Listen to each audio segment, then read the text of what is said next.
এর উত্তর কি? বলছি এর উত্তর হলো ভোক্তারাম যজ্ঞ তপসান।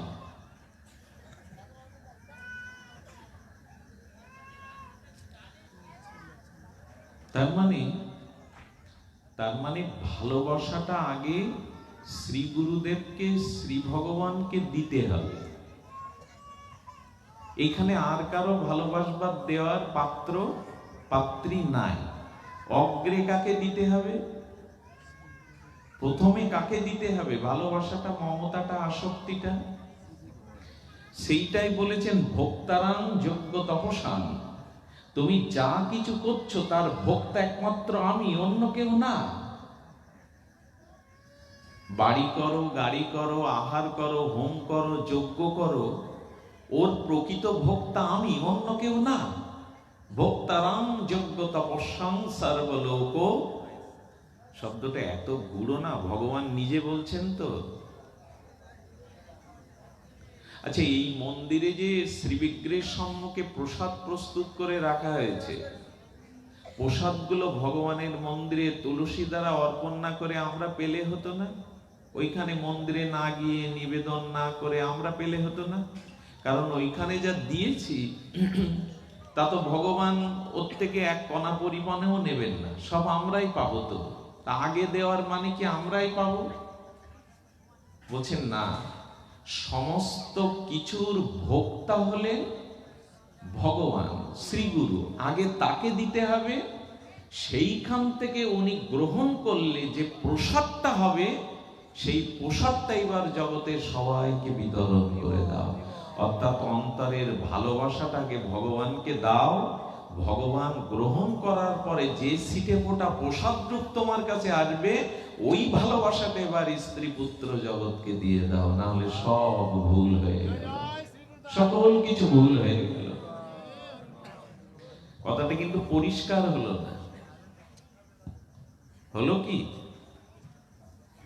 মানে আমাদের মনের যে ভালোবাসা, অনুরাগ, আসক্তি, তার প্রথম অধিকারী হলো ভগবান। ভগবানকে ভালোবাসা, মমতা, আসক্তি না দিয়ে যদি অন্য কাউকে দেন, তাহলে অভিশাপ পেতে হবে। কি করে বোঝায় কথাটা? ভগবান বলে দিয়েছেন ভোক্তারাম যজ্ঞ তপসাং সর্বলোক। শুধু কি তাই? যৎ করোষি যদনাসি যজ্জুহোষি দদাসি যৎ যৎ তপস্যৌষি কুন্তেও তৎকুরুষ মদার্পণম। তুমি যা কিছু আহার করো, হোম করো, যজ্ঞ করো, যা কিছু করো, আগে আমাকে অর্পণ করো।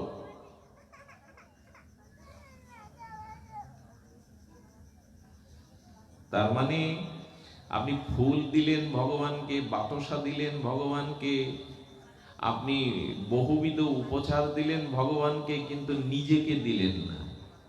ভগবান প্রথমেই বলছেন যে তুমি সবকিছু আমাকে অর্পণ করো, আমি গ্রহণ করার পরে যে প্রসাদ হবে, ওই প্রসাদটা তুমি পিতা মাতা স্ত্রী পুত্রকে দাও, তাতে তুমি ধন্য হবে, ওরাও ধন্য হবে।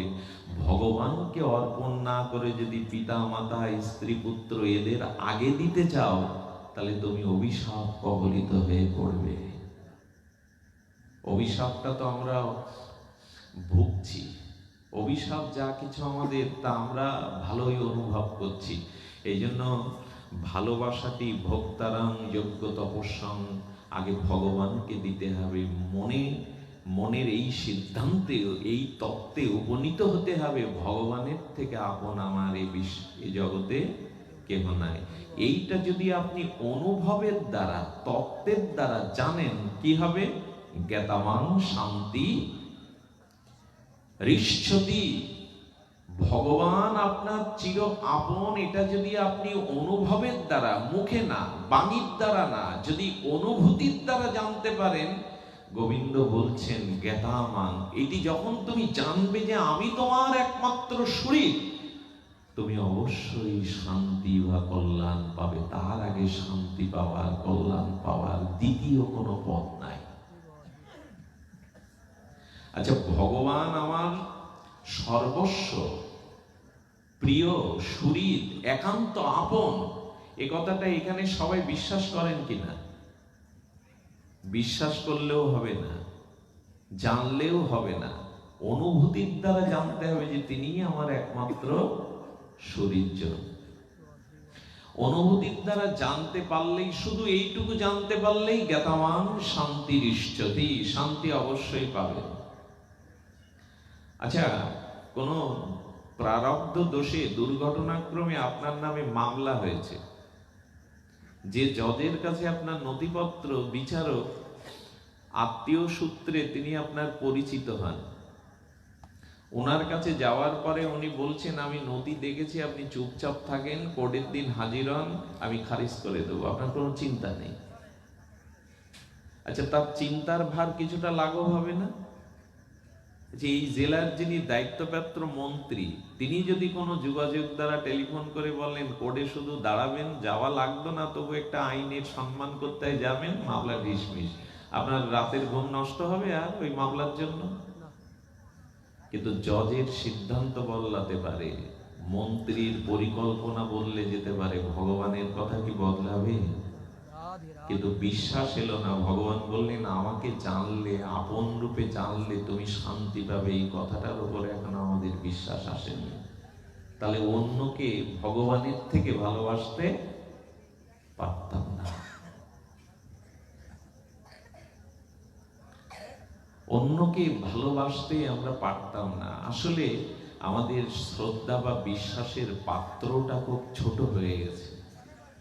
এক ব্যক্তি মাটির একটা ঘর নিয়ে কুয়োর কাছে গেছে, ঘট তুলতে গিয়ে, ঘটে জল তুলতে গিয়ে বলছেন এতটুকু জল কুয়ো আর কি দেবে, ওর তো বেশি দেওয়ার ক্ষমতা নেই। কুয়ো বলছে ভাই একটু নদীর কাছে যাও। বলছে কুয়োর থেকে তো তুমি অনেক বড়, তুমি একটু বেশি পরিমাণ জল আমায় দাও। ঘটে তুলছে, বলছে তো সে কুয়োই যা দিয়েছিল তাই, বেশি তো দিচ্ছে না, তাহলে নদীর কাছে এসে বা কি হলো? নদী বলছে বেশি যদি অগাধ পেতে যাও সমুদ্রের কাছে যাও। সমুদ্রকে বলছে সবাই তোমার কাছে পাঠিয়েছে, তুমি নাকি শ্রেষ্ঠ জলের উৎস, তুমি নিশ্চয় আমায় বেশি দেবে। সমুদ্রের থেকেও ঘট চুবিয়ে দেখলো সেই এক ঘট। বলছে যে কুয়ো যা, নদীয়ে তো তাই, আবার এই সমুদ্রেও তো সে এক ঘট। সমুদ্র তখন হাসতে হাসতে বলছে এই সরলকে, আমার দেওয়ার ক্ষমতা আছে, আছেও বটে, তোমার নেওয়ার পাত্রটা তো ঘট, তার সমুদ্রে যাও আর ওই যাও, এক ঘটের বেশি পাবে না। আমাদের বিশ্বাস বা শ্রদ্ধার পাত্রটা এরকম ছোট হয়েছে। আপনি যদি সমুদ্রের, এখানে আমি কেন, ব্রহ্মা এসেও যদি আপনাকে এই কথা বলে যে ভগবানের থেকে আমন কেউ নাই, আপনার আমার ঘট ছোট, সে সমুদ্র, কুয়ো বা নদী এক ঘটের বেশি পাবো না। দাদা একটা কথা বলছিল যে সবাইকে ভালোবাসতে সব এক, এরকম বলছিল না? হরিদাস দা বলছিলেন না সবাইকে ভালোবাসুন, সব মত পথ এক, সবার আদর্শ এক। কথাগুলো ভালো, কিন্তু সমস্যা কোথায়? কোন মতই অসত্য না, সব মতের ভিতরে সত্য বা আদর্শ, জীব কল্যাণ আছে। সমস্যা কোথায়? সমস্যা হলো উত্তর ভারতে একটা নদী আছে, নদীটা কেউ পা স্পর্শ করে না, মানে ওটা পাপ নদী বলে অভিহিত। ব্রাহ্মণরা তো ওদিকে যায় না। এই ওই বাচ্চাগুলিকে তাড়িয়ে দিন ওখান থেকে। বলছেন যে কালীহাতি নদী না কি নাম, আমার নামটা মনে নেই, এত অপবিত্র, মানে অসুরের রক্ত দিয়ে নাকি প্রবাহ হয়েছিল ইতিহাসে। ওতে ব্রাহ্মণরাও যায় না, কেউ নামেও না, পা দিলে মনে করে সে পাপ স্পর্শ করলো। তো নদীর ওই পারে একটা বিবাহ, পুরোহিত ঠাকুর নদী পার হলেই গ্রামটা, যে গ্রামে বিবাহ, এটা উত্তর ভারতের ঘটা একটা ঘটনা। এখন পুরোহিত ঠাকুর বলছেন আমি ওই নদী পার হব না, ওর স্পর্শ আমি নেব না, আমি 3 ঘন্টা লাগবে ট্রেনে ঘুরে যেতে, আমি ট্রেনে 3 ঘন্টা, বলছে এখন 3 ঘন্টা ওইভাবে আসতে গেলে ওনার লগ্নটা পাচ্ছে না। তখন ওইখানে একটা পালোয়ান, একটু বলবান সরল যুবক দাঁড়িয়েছিল। বলছে, এখন তো ওই হাঁটু সমান জল, আপনি আমার কাঁধে উঠুন, আমি আপনাকে পার করে নিয়ে যাচ্ছি। বেচারা মেয়েটা লগ্নভ্রষ্ট হবে, আপনার 3 ঘন্টা ঘুরে যাবে। বলছে, খবরদার, কাঁধে কিন্তু শক্ত করে নিতে হবে, ও নদীর জল ছুলে তো আমার পাপ।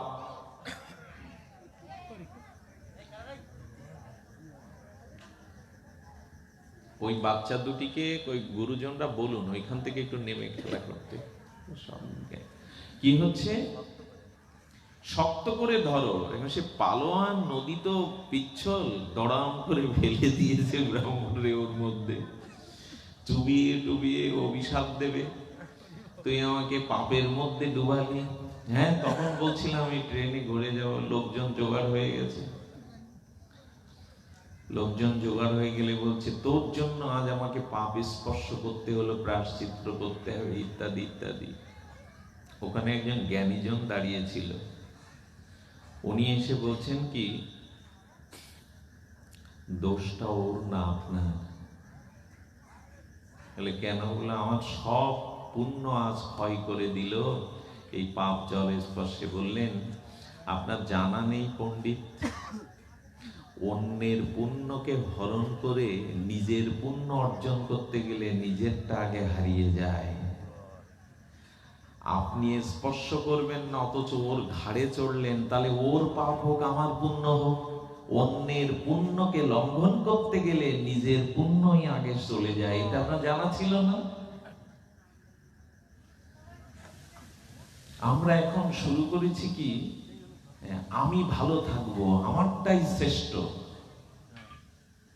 অন্যের দিকে দৃষ্টি দিলে, অন্যের কল্যাণের দিকে দৃষ্টি দিলে এটা আর হয় না। এখন যে কথা আপনাদের জানাচ্ছিলাম, ভগবানের থেকে সুরিজন আমাদের কেহ, এটা যত দ্রুত বুঝতে পারেন তত মঙ্গল। বুঝবো কি করে যে মোহমায়াতে আমরা আবিষ্ট না?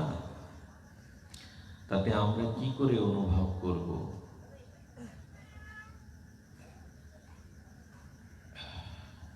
সুরিদং সর্বভূতানাং জ্ঞাতমাং শান্তিমিষ্টতি। যদি জানতে পারো তাহলেই পরম শান্তি। আর এটি প্রকৃত অর্থে জানা যাবে আমাদের অনুভূতি হলে। অনুভূতিটা আসবে কিসে? বললেন, বিশুদ্ধ সাধু সঙ্গ করার ফলে, ভগবৎ শ্রবণের ফলে এই অনুভূতিটা আমাদের জাগবে যে ভগবানকেই আগে ভালোবাসাটা অর্পণ করতে হবে। তবে পরীক্ষা আছে কিন্তু। খুব মূল্যবান একটা কথা বলি রামচরিত মানুষের। পঞ্চবটি বনে রঘুপতি রামচন্দ্র, জগৎলক্ষ্মী সীতা ঠাকুরানী এবং লক্ষ্মণ ঠাকুর সৎসঙ্গ করেছিলেন। সৎসঙ্গ করতে যে খুব হাজার হাজার লোক লাগবে তা নেই, 3 জন সৎসঙ্গ করছেন। কোথায়? পঞ্চবটি বনে। তুলসীদাস গোস্বামী বলছেন, পঞ্চতত্ত্ব দিয়ে আমাদের এই শরীর তৈরি, এটাই পঞ্চবটি বন। আর এইখানে শ্রদ্ধারূপ লক্ষণ, ভক্তিরূপ সীতা আর জ্ঞানরূপ রাম, এই 3 জন মিলে যদি সাধু সঙ্গ করতে পারো, তাহলে বনের মধ্যে, অর্থাৎ এই দেহের মধ্যেই তুমি শান্তি। পঞ্চবটি বনে পরম শান্তিতে ছিলেন সীতা ঠাকুরানী, কারণ সৎসঙ্গ করছেন তো, হরি কথা বলছেন। হরি কথা ছাড়া শান্তি পাওয়ার, উপলব্ধি হওয়ার অন্য কোনো পথ। স্বয়ং ভগবান রাম, রঘুপতি রাজীব লোচন কৌশল্যানন্দন লক্ষণ অগ্রজ, তিনি পঞ্চবটি বনের মধ্যে পরমানন্দে হরিকথা আস্বাদন করছেন। জ্ঞান, ভক্তি আর শ্রদ্ধা ত্রয়ী মিলিত হয়ে। আচ্ছা, যখন সৎসঙ্গ করে বিশ্রাম দিল, তখন শূর্পণখা এলো। আচ্ছা, পড়ার পরে পরীক্ষা দিতে হয় না পরীক্ষা দিয়ে পড়তে হয়? কোনটা মা? সারা বছর পড়ার পরে পরীক্ষা না পরীক্ষা দিয়ে পড়া? বলেন, যারা সাধু খাতায় নাম লিখিয়েছেন, এরকম পাঠে যান, তিলকমালা নিয়েছেন, গৌর গোবিন্দের ভজন করেন, তারা সৎসঙ্গ করছেন, হরিবাসর করছেন, ভগবত ভক্ত হয়েছেন, ভক্ত যখন হয়েছেন, ভজন যখন করছেন, সাধু যখন হয়েছেন, পরীক্ষাটা তখন আসবে। সাধু হওয়ার আগে, ভজনের আগে পরীক্ষা আসবে না, শূর্পণখা আসবে না। এই কথাটি যারা সাধন জগতে আছেন, ভজন পথে আছেন, তাদের জন্য খুব মর্মস্পর্শী কথা। বলে পড়ার পরে তবে পরীক্ষা দিতে হবে, পরীক্ষা দিয়ে পড়াশোনা নয় তো। তো তুমি সাধু হয়েছো, দীক্ষা নিয়েছো, তিলকমালা নিয়েছো, সাধু সঙ্গ করো, তখনই শূর্পণখার পরীক্ষা তোমার জীবনে আসবে। এই জন্য তো ওই সাবধান কথাটা সাধুদের জন্য বলা, অসাধুর জন্য তো সাবধান বলা না। সাধু সাবধান, সাধু শব্দটা বলা হলো কেন? তুমি ভজনে এসছো, এখানে শূর্পণখা তোমাকে গ্রাস করবার জন্য আসবে। সাধু না হলে আসতো না, অসাধু হলেও আসতো না। সৎসঙ্গ করো, সাধু হয়েছো, ভক্ত হয়েছো, এখন পরীক্ষাটা নেওয়ার জন্য শূর্পণখা আসবে। আমরা বর্তমান এই কাল কবলিত সময় 100 জনের মধ্যে 95 জন এই পরীক্ষায় ফেল করি। জেনে রাখুন, কথাটা লিখে রাখুন। সাধু হওয়ার পরে, ভক্ত হওয়ার পরে পরীক্ষাটা আসবে এবং সেখানে ফেল করবে 95 জন। শূর্পণখা কি রূপে এসেছিল বাবা? খুব তত্ত্ব, একটু অশ্বরূপী সুন্দরী রূপে। তোমার জীবনে সাধু হওয়ার পরে যে কামনা বাসনাগুলো আসবে, তারা কিন্তু কুৎসিত হয়ে আসবে না, সুন্দর হয়ে ঢুকতে চাইবে তোমার মধ্যে। অথচ কুৎসিত সম্মান, খ্যাতি, লোক, হ্যাঁ, লোকের স্তুতি, আমাকে বিশ্বাস করলো, সেই সুযোগটা নিলাম। তো কামনা বাসনা কুৎসিত, পতনের জন্য আনে, কিন্তু আসে সুন্দরের রূপ ধরে। এই জন্য ওগুলো আটকাতে পারি না আমরা। অসৎটা, কামনাটা, ওই অশ্বরী সুন্দরী, শূর্পণখা কি সুন্দরী, রাক্ষসী, কিন্তু এলো তো সুন্দরের বেশ ধরে। তুমি সাবধান থাকো, তোমার জীবন পতানোর জন্য এই সুন্দর বেশে কামনা বাসনা, ভোগ, সম্মান গুলো আসছে। যদি পারো ওতে মোহিত না হয়ে কামনার নাক কেটে দাও, তাহলে পারবে। যশ, খ্যাতি, লোভ, নারী, টাকা, এগুলো আপনার পেছনে ছুটে বেড়াবে। সাধু হলে, ভক্ত হলে এগুলো ছুটে বেড়াবে। এই কামনাটাকে সুন্দর মনে করলেই বিপদ। ওর না, আচ্ছা কান কাটলে পারতো, চোখ তুলে নিতে পারতো, কান নাক কাটলো কেন? বলো কান কাটলে না ঢেকে রাখা যায়, পটি দেওয়া যায়। চোখ তুলে নিলে, কানা করে দিলে, কালো চশমাও দেয়, কিন্তু নাক কাটলে ওইখানে চেপে রাখতে হবে না তো কিছু। বলে পারলেই কামনা বাসনা সম্মানের নাক কেটে দাও। আমরা ওটাই এখনো, অর্থ, নারী, টাকা, ভোগ, বাসনা, এগুলো সাধু হলে আসবেই। এর থেকে রেহাই বর্তমানে মানুষ পাচ্ছে না। এই জন্য এত যাগযজ্ঞ, এত অনুষ্ঠান, এত ভাগবত পাঠ হওয়ার পরেও আমরা প্রকৃত মনুষ্যত্বের পরিচয় দিতে পারছি না।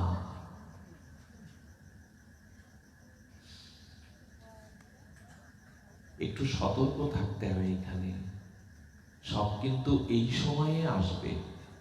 তবে যদি ভাগবত শ্রবণ করতে পারেন অনুভূতি সম্পন্ন বিশুদ্ধ সাধুকে, তাহলে একটা রেহাই আছে। বৈষ্ণব সঙ্গ যদি করতে পারেন, বিশুদ্ধ বৈষ্ণব, ভজনানন্দী নির্মল চরিত্র সাধু সঙ্গ। রামায়ণের একটা কথা বলি, অপূর্ব, আপনাদের আস্বাদিত হবে, চমৎকৃত হবে। ওই যে মা কি সুন্দর, ওনাকে সময় দেওয়া উচিত ছিল। ওনার বাচন ভঙ্গি অসাধারণ। আপনি ভাগবত বলবেন, হরিকথা বলবেন, উনি বলছিলেন যে সাধু সঙ্গের কি মহিমা। এই দেখুন রামায়ণ কি বলছেন, তুলসীকৃত তুলসীদাস কি বলছেন। একজন প্রেয়সী, ভালোবাসার যুবতী, প্রণয়নী প্রেয়সী বলেছে, আজ রাত 12টা-1টায় তুমি আমাকে একটা গোলাপ ফুল দেবে, ফুটন্ত লাল গোলাপ। এখন যুবতী সুন্দরী যদি ওই কথা বলে আহ্বান করে, মাথা খারাপ তো হবেই যুবকের। বাজার থেকে সবচেয়ে বড় প্রস্ফুটিত লাল গোলাপটা নিয়ে যাচ্ছে, কিন্তু বিধিবান ঝড় উঠেছে, বৃষ্টি নেমেছে। বেটা রাত 10টার সময় যেতে যেতে সেই হোঁচট খেয়ে ফেরে ফুলও কাদার মধ্যে, নিজেও গড়াগড়ি, ফুল সব ঝরে গেল। কাঁটা থাকে কিন্তু গোলাপের পাপড়িটা তাড়াতাড়ি ঝরে যায়। কাঁটা আছে তো, কাঁটা তো চাইনি প্রেয়সী সুন্দরী। তো বলছে এই ঝড় জলের রাত্রে গ্রাম অঞ্চল, এইখানে তো কোনো ফুলের দোকানও পাবো না, অথচ তার কাছে যেতে হবে। মোহ টানছে তাকে। ও তখন ঘুরতে ঘুরতে দেখে সামনে একটা শিব মন্দির। বলেছে মন্দিরে তো অনেকেই শিবের মাথায় ফুল টুল চড়ায়, ওখানে গিয়ে দেখি না যদি পাওয়া যায়। গিয়ে সুঘটনাই বলবো, দুর্ঘটনা না, গিয়ে দেখলো অনেক ফুলের মধ্যে একটা লাল গোলাপও ভগবান শিবের মাথায় কোন পূজারি দিয়ে গেছে। ওইটা পেয়ে পরমানন্দে যেতে যেতে বজ্রপাতে মৃত্যু হলো। মন্দিরে ওই ফুলটা নিতে গিয়ে এদিক ওদিক তাকাতে গিয়ে 3 মিনিট দেরি করেছিল। দেবতার মাথা থেকেই তো নেবে, মাত্র 3 মিনিট। ওই বজ্রপাতে মৃত্যু হওয়ার পরে চিত্রগুপ্ত খাতা খুলে যমরাজকে বলছে, প্রভু ওর তো সব পাপ আর পাপ, আর মানুষ মৃত্যুর সময় যা যা চিন্তা করে, প্রেয়সীর চিন্তা ছিল ওর মাথায়। এগুলো তো অনন্তকাল নরকবাস। কিন্তু যমরাজ বলছে, কিন্তুটা কি? কাউকে নরকে পাঠাতে আমারও ইচ্ছা হয় না, উনি তো দ্বাদশ মহাজনের অন্যতম জন। বলছে কিন্তু কি? বললো 3 মিনিট ও বৈষ্ণব সঙ্গ করেছিল, এর ফল কি হবে আপনি বলে দিন। তার মানে ওই যে 3 মিনিট ভগবান শিবের মন্দিরে এদিক ওদিকে তাকিয়ে একটু ওইখানে ছিল, কয় মিনিট? 3 মিনিট। বলে ওইখানে সাধু কোথায়? বৈষ্ণবানা যথা সম্ভব। আমরা তো সব সাজা বৈষ্ণব, প্রকৃত বৈষ্ণব চূড়ামণি হলো ভগবান শিব, ভগবান শঙ্কর। উনি হলেন বৈষ্ণবানাং যথা শম্ভু, বৈষ্ণব চূড়ামণি, বৈষ্ণব কুলতিলক। আমরা নামে বৈষ্ণব হয়েছি, কিন্তু বৈষ্ণবের মহামহিমা আমাদের মধ্যে অভাব আছে ভগবান শঙ্করের মধ্যে। বলেন ওই যে বৈষ্ণব সঙ্গ 3 মিনিট করেছে, তার দ্বারা কি হবে? ব্যক্তিটার জীবাত্মাকে বলছেন যম মহারাজ, তোমার এই 3 মিনিট সাধু সঙ্গের দ্বারা, বৈষ্ণব সঙ্গের দ্বারা তোমার 3 বছর স্বর্গ প্রাপ্তি আর অনন্তকাল ধরে নরক প্রাপ্তি। আমাদের মধ্যে মানুষের স্বভাব 2 রকম। আগে কেউ ঝাল খেয়ে তারপরে মিষ্টি খেতে চায়, আবার কেউ কেউ আছে আগে মিষ্টি খেয়ে পরে, আছে না এরকম স্বভাব বিপরীত। ও তখন বলছেন কি, আগে 3 বছর স্বর্গ সুখী দিন, তারপরে নরকে যায়। 3 বছর স্বর্গ সুখের যাত্রায় পেয়ে যেদিন স্বর্গে প্রবেশ করলো, মন্দাকিনীর প্রবাহ, পারিজাত পুষ্পের সুগন্ধ, অমৃত পান, আর সেখানে স্তুতি, সবকিছু শুনে দেবরাজ ইন্দ্র বলছে কি, তুমি আমার ইন্দ্রিত্বে পদে 3 বছর থাকো, আমি একটু ভারত তীর্থ পরিভ্রমণ করে আসি। বলছে বাবা, 3 মিনিট ভগবান শিবের সঙ্গ করায় 3 বছরের জন্য স্বর্গ, তারপরে আবার ইন্দ্রপদ। কি বলেছে জানেন ভাগবত? আহা, তুলায়াং লাবেনা বিনাসারগাং না পুনর্ভবং ভগবত সঙ্গী সংগস্যামিত্তনাম কিমতা আশিস। বলছেন স্বর্গ প্রাপ্তি তো কিছুই নয়, মোক্ষ প্রাপ্তিও তুচ্ছ। ক্ষণকাল মাত্র যদি বিশুদ্ধ বৈষ্ণবের সঙ্গ হয়, স্বর্গ মোক্ষ প্রাপ্তির থেকে তা মহান। যদি ক্ষণকাল ও সাধু সঙ্গ হয়ে যায়, ভগবত সঙ্গ হয় ক্ষণকাল। এই তার দৃষ্টান্ত, এই তার দৃষ্টান্ত। কি হয়েছে? সচিমাকে বলছেন, ইন্দ্রপত্নী মহাসতী সচিমাকে বললেন, মা তুমি একটু ঋষিমুনিদের স্বর্গে ডেকে আমাকে একটু সঙ্গ করাতে পারো, হরিকথা শোনাতে পারো? সচিমা ঋষিমুনিকে ডেকে স্বর্গেই ওই হরিকথার আসর বসিয়ে দিলেন। ও 3 বছর ধরে শুনলো। 3 বছর পর প্রস্তুত নরকে যাওয়া। যম এসে বলল, যারা বৈষ্ণব সঙ্গ করে, হরিকথা শ্রবণ করে, আমি তাদের দালুলিক রেষ্টি করে লিখে দিতে পারি, তারা কোনোদিন নরকে যাবে না। এই কথাটি যম মহারাজ বললেন। সাধু সঙ্গে হরিকথা শ্রবণের ভাগ্য যার হয়েছে, তিনি কখনো নরকে যাবেন না। সিদ্ধান্ত কি হলো? আমি তোমাকে নরকে দেব না, কিন্তু প্রারব্ধ পাপ যেটা তোমার ছিল সে কারণে তোমাকে দৈত্যকুলে জন্মাতে হবে, নরক কৃষ্ণ ভক্তকে যেতে হবে না, বৈষ্ণব সঙ্গ যে করেছে তার নরক প্রাপ্তি হবে না। তবে তোমাকে অসুর কোলে দিলাম। কে? দৈত্য কোলে দিলাম। কে জানেন ও কি হয়ে দৈত্য হলো জানেন? দৈত্য হলো প্রহ্লাদের বংশে বলি মহারাজ। 3 মিনিট বৈষ্ণব সঙ্গ করাতে স্বর্গে 3 বছরের পরে সাধু মুনিদের সঙ্গ করায় পরবর্তী জন্ম প্রারব্ধ দোষে নরকে না গিয়ে বলি মহারাজ হলেন। যে বলি মহারাজের মাথায় ভগবান বামনদেব চরণ রেখে পাতালপুরীতে তার দুয়ারে দ্বারপাল হয়ে দাঁড়ালেন। 3 মিনিট। আচ্ছা, আমাদের হচ্ছে না কেন? আমাদের না হওয়ার কারণ হলো প্রথমত শ্রদ্ধার অভাব, দ্বিতীয়ত বিশুদ্ধ সাধু সঙ্গ এখনো আমরা পাইনি। আচ্ছা, এই কথাটির অর্থ হলো এই, পরশ পাথরে লোহা স্পর্শ করালে সোনা হবে, এই তো? তাহলে এখানে 3টে তত্ত্ব এলো। পরশ পাথর লাগবে, লোহা লাগবে, আর দুটোকে স্পর্শ করানো লাগবে। আচ্ছা, পরশ পাথর হলো, কিন্তু লোহা না হয়ে হীরা হলো, ওইখানে বলা আছে নাকি? বলা আছে পরশ পাথরে লোহা স্পর্শ করাতে হবে। তার মানে এই 3টি তত্ত্ব থাকতে হবে। আবার লোহাও আছে, পরশ পাথর আছে, কিন্তু দুটো সংযোগ করা হলো না, তাতে কি সোনা হবে? কথাগুলি কি আমি আপনাদের ভেতরে দিতে পারছি? লোহা থাকতে হবে, পরশ পাথরও থাকতে হবে, দুটোর যোগও করে দিতে হবে, তারপরে তো পরশ পাথরের ছোঁয়ায় লোহা সোনা হবে। আচ্ছা, লোহা রাখলেন, পরশ পাথর আলাদা বিচ্ছিন্ন রাখলেন, হবে তো সোনা? অথচ পরশ পাথর আছে কিন্তু লোহা নেই, ওখানে আছে হীরা বা সোনা, হবে তো? কারণ সোনাই তো হবে পরশ পাথরে লেগে, সোনা রেখে কি লাভ? তার মানে উপযুক্ত হয়তো সাধু আছে, আমি লোহার ন্যায় নিজেকে দীনতা দৈন্য ছোট মনে করতে পারিনি। কথাটি খুব মূল্যবান। সাধু নেই বলল কে? সাধু জগতে আছে, কিন্তু পরশ পাথরের পাশে লোহা হতে হবে তো। সোনা হলে তো, সোনা হওয়ার তো কোনো মানে নেই, সোনা তো সোনাই। তার মানে আমি এখনো লোহার মতো দীনতা দৈন্য আমার মধ্যে নেই। আমি যে অধম, আমি যে নরাধম, এই বোধ আমার নাই, অভিমান আছে। দৈন্য না হলে কিছু পাবেন না। মহাপ্রভু আর এমনি এমনি বলেননি শিক্ষাষ্টকে দীনাদবি শুনেছেন, তুমি নিচু হতে শিখেছো তো? তোমার ভিতরে দৈন্য আছে তো, যে তুমি পরশ পাথরের ছয় লোহা হও। আগে লোহা বলে নিজেকে স্বীকার করো, তুমি তো ভেবে বসে আছো সোনা। আর একটা জিনিস হয়েছে, সেটা হলো পরশ পাথরের সাথে লোহাটাকে ছোঁয়ানো হয়নি। ঠিক সাধু পেয়েছি বটে, তবে সাধুর চরণ ধুলির প্রতি এখনো বিশ্বাস বা সংযোগ হয়নি আমার।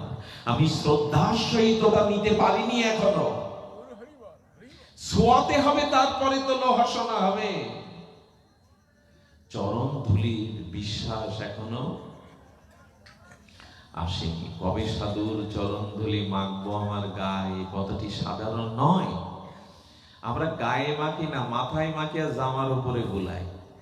হয়েছে চর্মরোগ, জামার উপরে গেঞ্জির উপরে মলম মালিশ করে কি লাভ? ওই যেখানে চর্ম রোগ হয়েছে ওইখানে সাধুর চরণ ধুলি মাখাতে হবে অঙ্গে। আমরা মাখাই জামায়, শুয়ে পড়লাম, একটু নিলাম, মাথায় নিলাম, অঙ্গে মাখাও। ধুলা মাখো মাখো রে, এই যে ব্রজের ধুলা, ধুলা নয় গোপীপদ। এই বিশ্বাসটা আসেনি। এই বিশ্বাসটা তো আসেনি কারণ আমাদের শ্রদ্ধার খুব।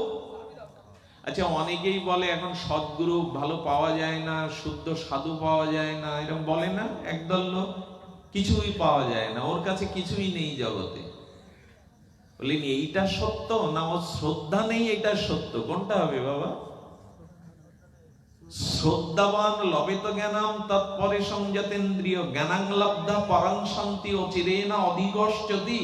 শ্রদ্ধা হলেই জ্ঞান হবে, জ্ঞান হলেই ইন্দ্র সংযম হবে, ইন্দ্র সংযম হলেই প্রাপ্তি হবে, শান্তি পাবে। শ্রদ্ধার অভাব।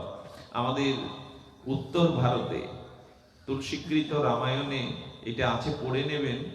ওইখানে বৈরাগ্যবতী বলে এক রাজার কন্যা, অনেকদিন আগের কথা, নাম হলো বৈরাগ্যবতী। এত শ্রদ্ধা তার গুরুর প্রতি, কিন্তু এখনো তিনি দীক্ষা নিয়ে উঠে পারেননি। শ্রদ্ধার শ্রদ্ধা, বৈরাগ্যবতী, অগাধ শ্রদ্ধা। একদিন রাত্রে কাঁদছে আর বলছেন, হে শ্রী গুরুদেব, কবে কৃপা করে চরণে আমায় স্থান দেবে? হে শ্রী গুরুদেব, কবে সর্বস্ব তোমার চরণে? আত্মি ভরে, রোদন ভরে প্রার্থনা করছে। ঘটনাক্রমে ওখানে একটা চোর এসেছিল চুরি করার জন্য। এই তো সুযোগ, রাজকুমারীকে যদি গুরু সেজে দীক্ষা দিতে পারি, তাহলে তো মোটামুটি আর আমাকে বসে খেতে হবে, আর কিছু করা লাগবে না। পরের দিন দাড়ি, চুল, গেরুয়া বসন, তিলক মালা ঝুলিয়ে জয় রাম জয় সীতারাম বলতে বলতে রাজার বাড়ির সামনে। বৈরাগ্যবতী তো চরণে পড়ে গেল, প্রভু গত রাত্রেই আমি প্রভুকে ডেকে ডেকে প্রার্থনা করেছি, প্রভু গুরু মিলিয়ে দাও, সদ্গুরু। আজ আমার কি ভাগ্য, ভগবানের প্রসাদী কৃপায় আপনাকে পেলাম। তখন বলছে, মা দীক্ষা তো আমি গৃহে দেই না, দীক্ষা আমি আমার জঙ্গলে আশ্রম আছে, ওই আশ্রমে ছাড়া আমি বাইরে রাজপুরীতে কারো গৃহে দীক্ষা দেই না। মেয়েটা বলল, তাহলে গুরুদেব তার আশ্রমে, বনে আশ্রমে গিয়েই আমাকে দীক্ষা দেবে, সোনা দানা যা কিছু ছিল গুরুদেবকে উপঢৌকন দেবে। রাজকন্যা বৈরাগ্যবতী সব নেওয়ার পরে ওকে গাছে বাঁধলো প্রথম চোর, রূপসাধু। বেদে বললেন, মা আমি 3 দিন বাদে তোর এই বাঁধন খুলে তোকে দীক্ষা দেবো, এর একটা নিয়ম আছে, আমি 3 দিন বাদে আসবো, খবরদার কেউ এলে যেন তুই বাঁধন খুলতে দিবি না। ঘটনাটি তো সত্য, গল্প প্রবন্ধ নয়।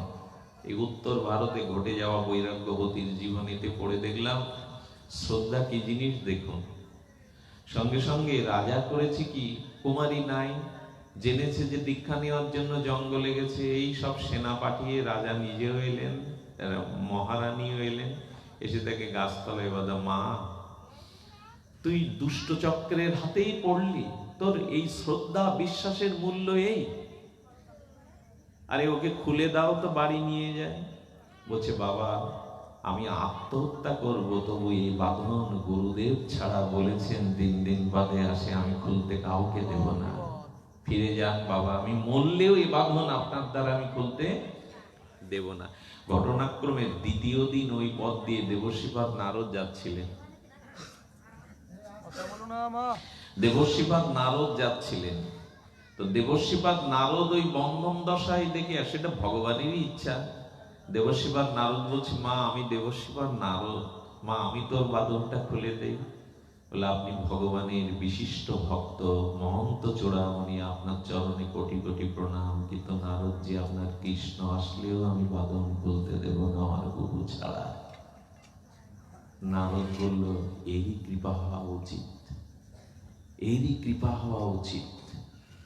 শ্রী গোবিন্দকে বললেন, প্রভু কৃপা করো, এরকম শ্রদ্ধা যদি মূল্য না পায়, তাহলে তোমার ওই কথা মিথ্যা হয়ে যাবে। শ্রদ্ধাবান লবে তো জ্ঞানাম। গোবিন্দ ওর গুরু রূপ ধরে এসে ওর বাঁধন খুলে দিয়ে ওকে দীক্ষা দিয়ে করুণা দান করলেন। আচ্ছা, এখানে গুরুর অভাব না শ্রদ্ধার অভাব ছিল? ওইটুকুই তো নাই আমাদের।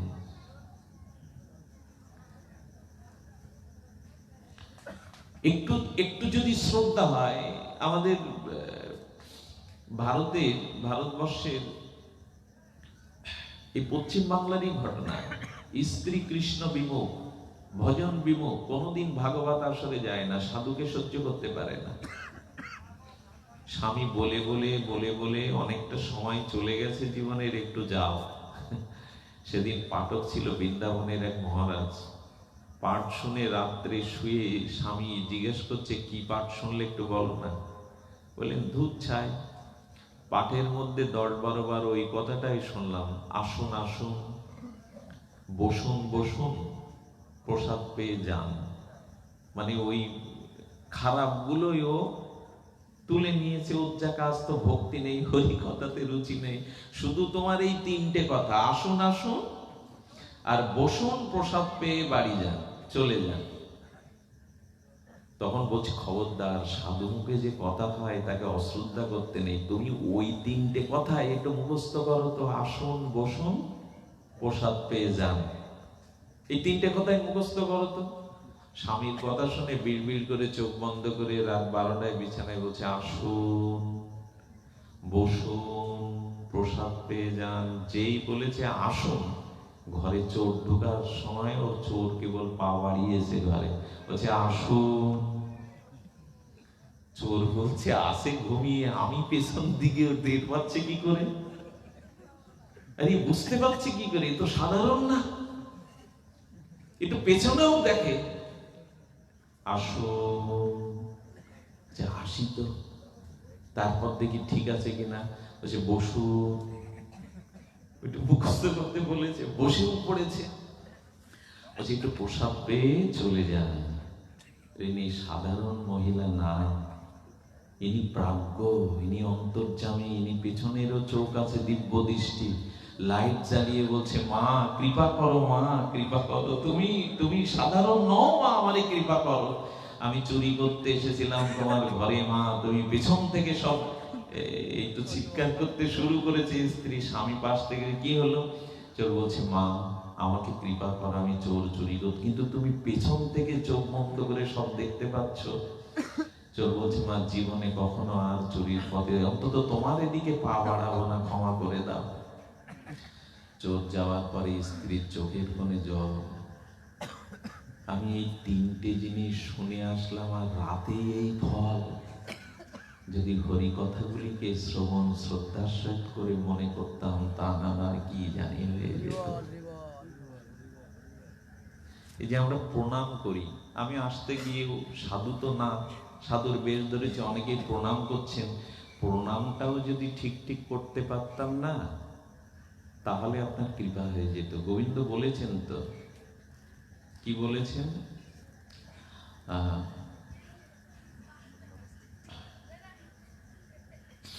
চারটি জিনিস বলেছেন না, মত মানে মা নমস্কুরু, তার আগের লাইনটা মনমনা ভব মদ ভক্ত মজ্জাজি মাং নমস্কুরু মামে বৈশৈষী সত্যং সে প্রতিজানে প্রিয় হসি মে। ওইখানে বলেছেন কি, মনমনা ভব মদ ভক্ত মজ্জাজি, শেষে বলেছেন মাং নমস। শুধু প্রণামটাও যদি তুমি করতে পারো তাহলে তোমার কৃপা হয়ে যাবে। আপনারা বলবেন এত প্রণাম করি, তা হয় না। বলছে প্রকৃত প্রণাম হলো, আমি যে উচ্চকুলে জন্মেছি, আমার যে ধনের গৌরব আছে, বিদ্যার গৌরব আছে, রূপের গৌরব আছে, এগুলো চিরদিনের মতো প্রকৃষ্ট রূপে নত করে সাধুকে প্রণাম করতে হবে। আজ যেন মাথা ছাড়া দিয়ে ওগুলো না ওঠে, এরই বলে প্রণাম। মাথা নত করাটাকে প্রণাম বলে না।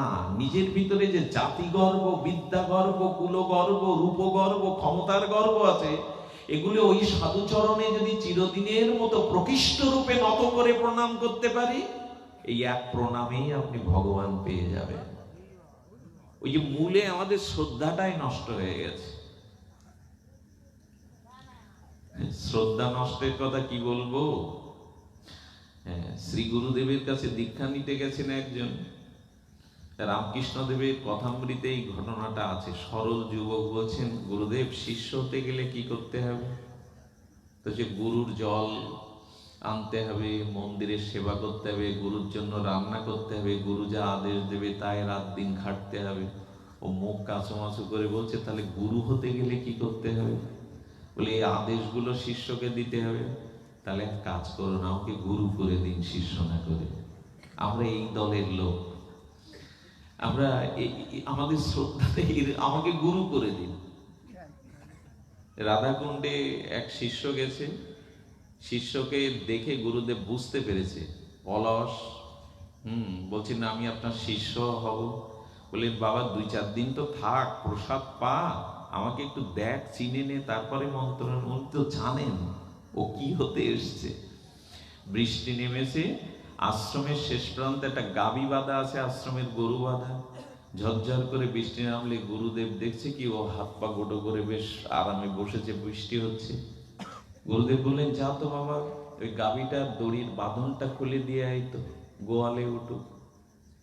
ও গরুর দিকে না তাকিয়ে গুরুদেবের দিকে তাকাচ্ছে। বলে কি হলো? বলে অনধিকার চর্চা করতে নেই গুরুদেব। বলে তার মানে? বলছেন, এই জগতের মায়াবদ্ধ জীবের বাঁধন খোলার জন্যই আপনাদের মতো মহাপুরুষ গরু রূপে এসেছে। বাঁধন খোলা তো আমার কাজ না। আপনি জগৎ জীবের বাঁধন খুলবেন বলে ভগবান আপনাদের গুরু রূপে পাঠিয়েছে। অনধিকার চর্চা তো ঠিক না। গুরু বলছে, সর্বনাশ, এ তো গুরু হতে এসছে, চেলা না।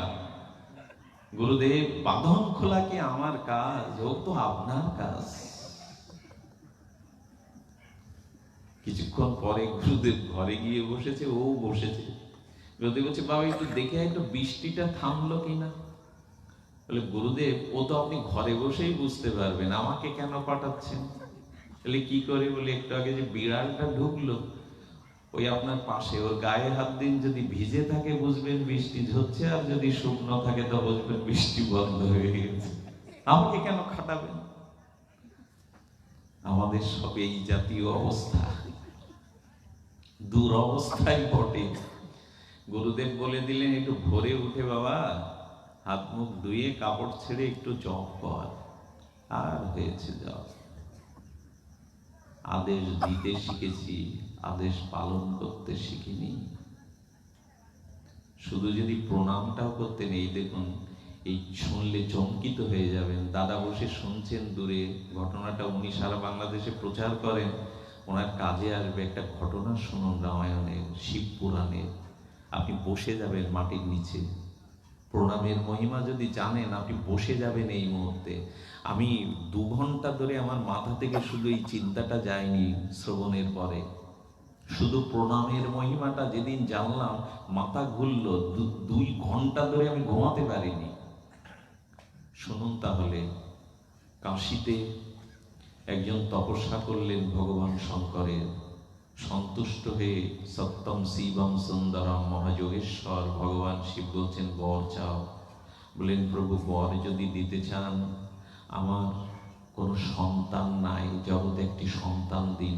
বলেন, চেয়েও না, কারণ প্রারব্ধবশে তোমাকে সন্তান দিলেও 5 বছরের বেশি সে বাঁচবে না। উনি বললেন, তবু তো কলঙ্কটা বুঝুক প্রভু, আমাকে একটা সন্তান আপনি দিন। সন্তান পেল। শশীকলার ন্যায় ধীরে ধীরে বাড়তে লাগলো। চন্দ্রকলা যেমন বাড়ে, কি সুলক্ষণ, কি তার অপূর্ব রূপ, কি তার মহিমা।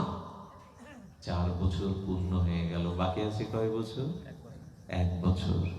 সাধুর কাছে গিয়ে শরণাপন্ন হলেন। জীবনে যদি কোনো সংকটে পড়েন, প্রথমে সাধুর কাছে যাবেন, গুরুদেবেরকে জানাবেন, তারপরে সামাজিক মন্ত্রী উকিল এদের কাছে যাবেন। আগে সাধু জীবনের সর্বসমস্যার সমাধান একমাত্র শ্রী গুরু শ্রী বৈষ্ণবী করতে পারে, এইটা বিশ্বাস করে নেবেন।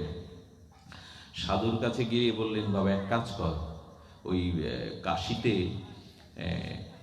বিশ্বনাথের ঘাটে গঙ্গার ধারে একটা কুটির তৈরি করে তাঁবুটা নিয়ে ওকে যে যাবে সামনে দিয়ে সারাদিন প্রণাম করতে বলবি।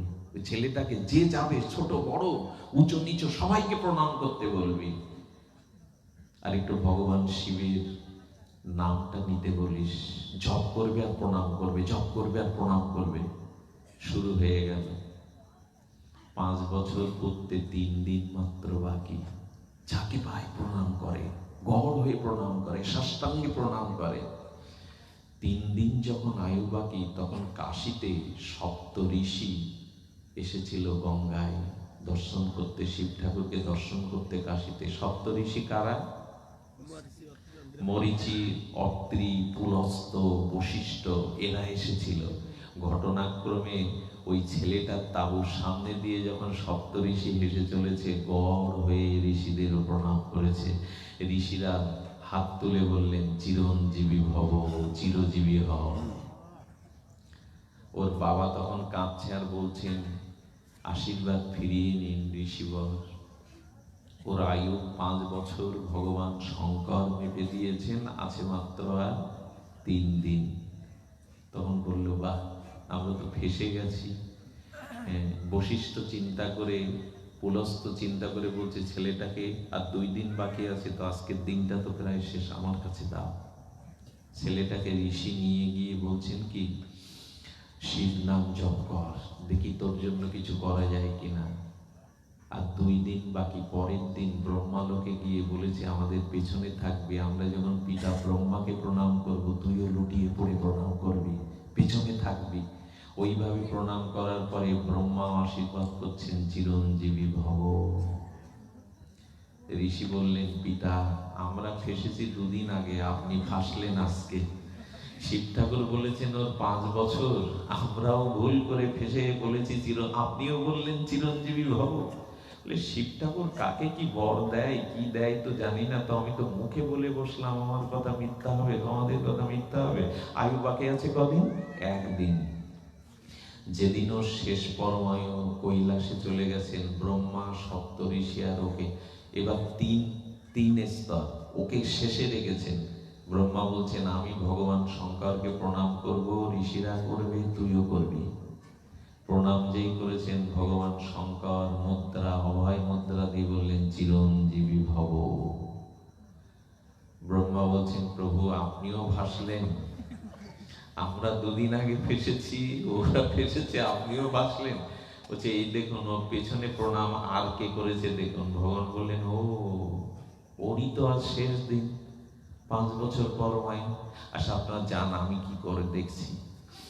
ভগবান শিব কোলের উপরে বসালেন, একটু প্রণামের মহিমা শুনুন। কোলের উপরে বসালেন, যম দূরে দাঁড়িয়ে, ভগবান শিবের কাছে যাওয়ার ক্ষমতা, বৈষ্ণবের কাছে যাওয়ার ক্ষমতা যমের নাই, ওটা নিষেধ আছে। হাত জোর করে বলছে, প্রভু ওর আয়ু শেষ, দিয়ে দিন। তখন যমকে ডেকে বলছেন, আমার কাছে আসো। আচ্ছা তোমার হিসাবে ওকে নিতে এসছো না আমার হিসাবে ও যাবে? বললেন, বুঝতে পারলাম না প্রভু। বললেন, 5 বছর বলতে তুমি কি বুঝেছ?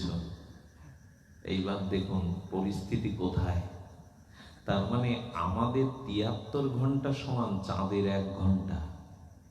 বিজ্ঞানীরা যখন চাঁদে গেল, দেখলো ওইখানের 1 ঘন্টা সমান পৃথিবীর। আচ্ছা, এই যে প্রতি বছর আমরা বাৎসরিক এই দাদা অনুষ্ঠান করেন, হরিদাস দা, প্রতি বছর কেন, প্রতিদিন করলে হয় না? বলেন না, পিতৃলোকের 365, পিতৃলোকের 1 দিন সমান পৃথিবীর 365 দিন। শিব ঠাকুর বললেন, আমার হিসাবে 5 বছর, তোমার হিসাবে যখন 5 বছর না। বলে, সেটা কেমন? শুনুন, ওই যে বললাম মাটিতে বসে পড়বেন, প্রবেশ করে যাবেন। শিব ঠাকুর তখন বলছেন, সত্য, ত্রেতা, দ্বাপর, কলি, 4 যুগ। এই 4 যুগের আয়ুটা একত্রিত করলে, 4 যুগ এক করলে হয় 1 দিব্য যুগ।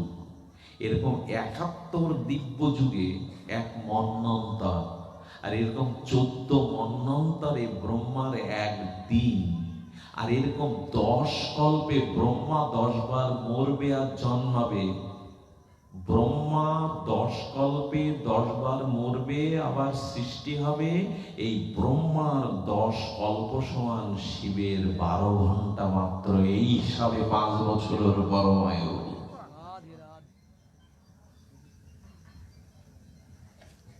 চিন্তা করা যায়। বলে, ব্রহ্মা 10 বার মরবে, ব্রহ্মা 10 কল্পায়ুতে শিবের 1 দিন।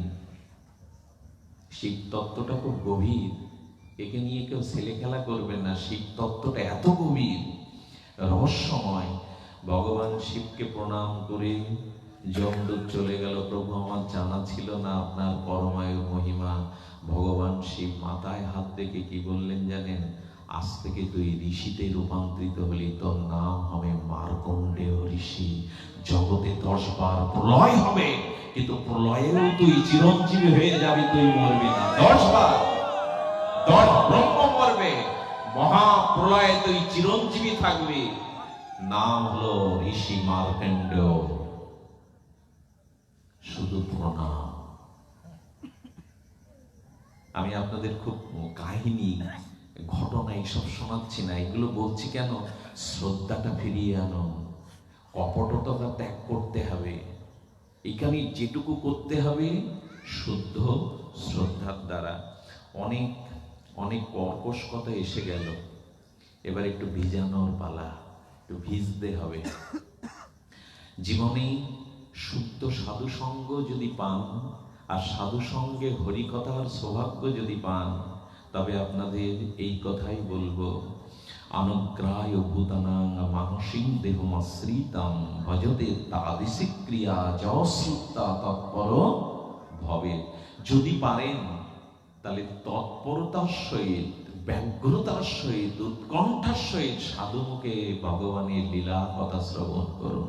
সাধুমুখে বারবার বলা হচ্ছে কেন? বলো অসাধু সঙ্গে কৃষ্ণ নাম হয় না, অসাধু সঙ্গে কৃষ্ণ কথা হয় না, ওটা নাম অপরাধ, নাম আভাস মাত্র হয়। অসাধু সঙ্গেতে ভাই কৃষ্ণ নাম নাহি হয়, নামাক্ষর বাহির হয় বটে, সে তো কবু নাম নয়, সে তো নাম আভাস হয়, নাম অপরাধ হয়। যিনি নিজে আচরণ করেন না, যার ভিতরে সত্যতা, সুন্দরতা, ভজন, নির্মল চরিত্র সাধু যিনি নন, তার মুখে কৃষ্ণ নাম, তার মুখের কৃষ্ণ কথা কোটি জন্ম ধরেও শ্রবণ কীর্তন করলে আপনার উন্নতি হবে না, এমনকি বিপরীত ক্রিয়া হতে পারে। অবৈষ্ণব মুখৎ গরিণাং পুদহরি কথামৃতম শ্রবণং নৈব কর্তব্যং যত সর্বশ্রেষ্ঠ দুগ্ধপয়। যিনি নিজে আচরণ করেন না, যিনি সাধু বেশধারী কপট, এই ব্যক্তির মুখে হরি কথা শুনলে সাপুসৃষ্ট দুগ্ধ পান করলে যেমন বলকারক না হয়ে ক্ষতিকারক হয়, তোমারও তাই হবে। খুব সাবধান। সঙ্গ যদি করতে হয় দেখতে হবে যার সঙ্গ করছি সে শুদ্ধ কিনা, সে ভজনানন্দী কিনা। শুধু লোক ঠাকানো, পাণ্ডিত্য, মুখস্থ করা বিদ্যার সঙ্গ করলে হিতে বিপরীত হয়ে যাবে। খুব সাবধান। অসাধু সঙ্গে কৃষ্ণ নাম হয় না, কৃষ্ণ কথা হয় না। সাধু সঙ্গ চাই, বিশুদ্ধ সাধু সঙ্গ। এক টিন ভেজাল ডাল্লার থেকে এক চামচ উৎকৃষ্ট বউ ঘৃত আরো উন্নত।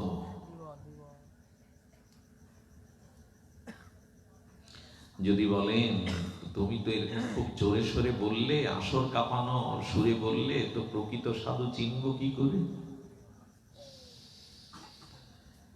ভগবানের কাছে প্রার্থনা করুন, ভগবানকে পাওয়ার জন্য না, ভগবানের কাছে প্রার্থনা করুন প্রকৃত সাধু মিলিয়ে দাও প্রভু, তোমাকে পেলে পাওয়া হয় না যতদিন সাধু না পাবো। ভগবানের কাছে প্রার্থনা করুন, কাঁদুন যে আমাকে সাধু সঙ্গ দাও। ধ্রুব মহারাজ বলল, প্রভু আমি তোমাকে চাই না, তোমাকে পেয়ে কি হবে আমার? স্বয়ং ভগবান ধ্রুবকে দর্শন দিচ্ছেন, বলছেন আমি তোমাকে চাই না। বলে বা কি চাও? বলল তোমার শুদ্ধ ভক্তের চরণ মূলে বসে যেন তোমার গুণগাথা শুনতে পারি প্রভু, তোমাকে পেয়ে আমার কি হবে? আমি তোমার ভক্ত সঙ্গ চাই। ধ্রুব মহারাজ প্রার্থনা করলেন, ভগবান পাওয়ার থেকে শ্রেষ্ঠ পাওয়া ভক্ত পাওয়া। আচ্ছা, ভগবান কার কথা ভালোবাসেন? তার নিজের কথা বলছে না। ভগবান বলছে যদি কোথাও ভক্ত কথা হয় আমি সেখানে গিয়ে কান খাড়া করে দাঁড়াই। আমার কথা শুনতে আমি যাই না, আমার ভক্তের কথা শোনার জন্য আমি যাই। আর ভক্ত ভালোবাসে কার কথা? ভক্ত ভালোবাসবে ভগবানের কথা, আর ভগবান ভালোবাসবে ভক্তের কথা। আপনারা ভক্ত একটু ভগবানের কথাই শুনুন। চলে যায় একটু বৃন্দাবনে, এতক্ষণ মনটা বালুর চরে ছিল, এবার একটু সরস গঙ্গায় ডুব দেব আমরা। চলে যায় বৃন্দাবনে, শ্রীধাম বৃন্দাবন। এই ব্রজবিপিন, এই ব্রহ্মারও যা প্রণম্য, যা ধূলিকণা হওয়ার জন্য ব্রহ্মাও তপস্যা করেন, অধ্যাবাদী মহাভাগবতগণ গভীর একটা পদরেণু পাওয়ার জন্য যিনি লালায়িত, উৎকণ্ঠিত, প্রার্থিত, সেই ব্রজ বৃন্দাবনে, সেই ব্রজ বৃন্দাবনে কাক ভূষণ্ডী এসেছে। খুব অপূর্ব কথা।